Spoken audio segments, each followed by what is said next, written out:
এই নেশা কারবারিরা কিভাবে নেশার ব্যবসা বাণিজ্য করছে আমি তাদের বিরুদ্ধে করছি না।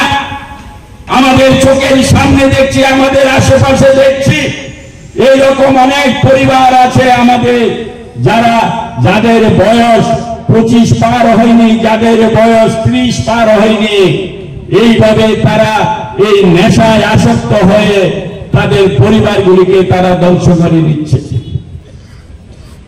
আরেকটা বিষয় আমাদের জানা থাকতে হবে, এই নেশা কিন্তু নতুন শুরু হয়নি, এটা কিন্তু কয়েক বছর ধরে হয়নি, এটা কিন্তু দীর্ঘ দশক ধরে, কয়েক দশক ধরে এই রাজ্যে নেশার আমদানি হয়েছে, এই নেশার আসক্ত শুরু হয়েছে এবং তারাই করছে নেশার কারবারি।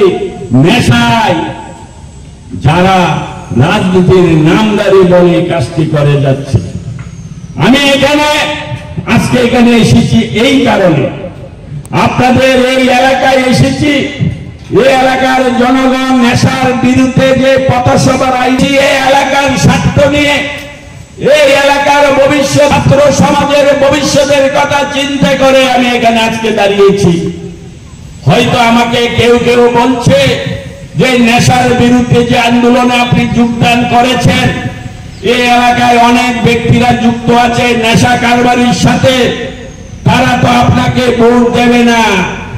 আমি স্পষ্টবত কথা বলে দিয়েছি, আমি এলাকায় বিধায়ক হয়েছি, এলাকার জনগণ আমাকে বিধায়ক বানিয়েছে। আমার দায়িত্ব কর্তব্য হচ্ছে শুধু বর্তমান আমি কাজ করব, ভবিষ্যতের কথা চিন্তা করব না, সেটা হতে পারে না।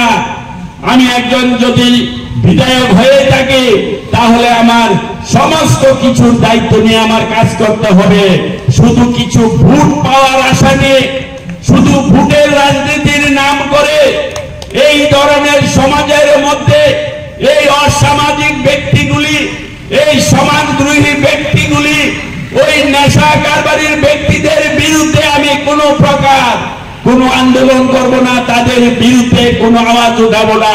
আমি এই ধরনের ভোটের আমার প্রয়োজন নেই।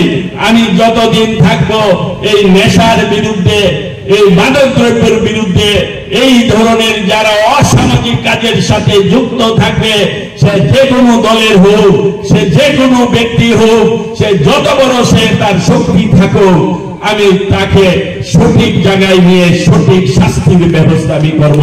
এটা আমার মশলা হাতে নয় চামচে তুলুন। লংতরাই গুঁড়ো মশলার প্রতিটি 250 গ্রাম প্যাকেটের সাথে 1টি চামচ ফ্রি। লংতরাই গুঁড়ো মশলা, রান্নায় তোমাকে চাই।